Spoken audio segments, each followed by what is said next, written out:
Welcome to Military. Here, we give you military insights based on facts. Please hit the subscription button as we proceed.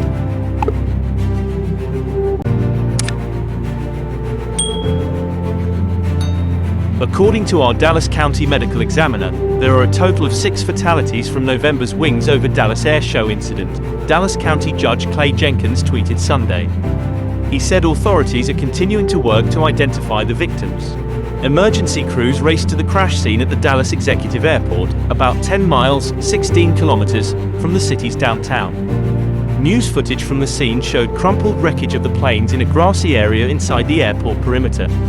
Dallas Fire Rescue told the Dallas Morning News that there were no reported injuries among people on the ground. Anthony Montoya saw the 2 planes collide.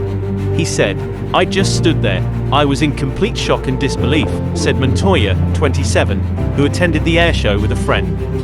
"Everybody around was gasping. Everybody was bursting into tears. Everybody was in shock." Officials did not specify how many people were inside each plane, but Hank Coates, president of the company that put on the air show, said one of the planes, a B-17 Flying Fortress bomber, typically has a crew of 4 to 5 people. The other, a P-63 King Cobra fighter plane, has a single pilot. No paying customers were on the aircraft, said Coates, of Commemorative Air Force, which also owned the planes. Their aircraft are flown by highly trained volunteers, often retired pilots, he said. Dallas Mayor Eric Johnson said the National Transportation Safety Board had taken control of the crash scene, with local police and fire providing support. "The videos are heartbreaking," Johnson said on Twitter.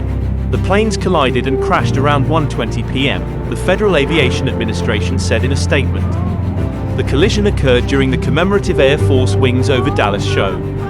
Victoria Yeager, the widow of famed Air Force test pilot Chuck Yeager and herself a pilot, was also at the show. She didn't see the collision, but did see the burning wreckage. It was pulverized, said Yeager, 64, who lives in Fort Worth. We were just hoping they had all gotten out, but we knew they didn't, she said of those on board. The B-17, a cornerstone of U.S. air power during World War II, is an immense 4-engine bomber used in daylight raids against Germany. The King Cobra, a U.S. fighter plane, was used mostly by Soviet forces during the war. Most B-17s were scrapped at the end of World War II and only a handful remain today, largely featured at museums and air shows, according to Boeing.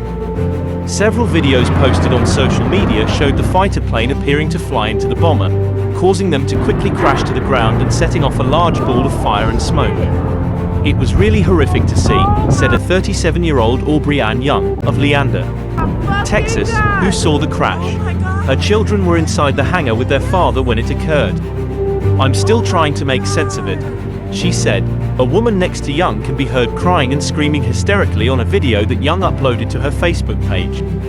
Airshow safety, particularly with older military aircraft, has been a concern for years. In 2011, 11 people were killed in Reno, Nevada, when a P-51 Mustang crashed into spectators. In 2019, a bomber crashed in Hartford, Connecticut, killing 7 people. The NTSB said then that it had investigated 21 accidents since 1982 involving World War II-era bombers, resulting in 23 deaths.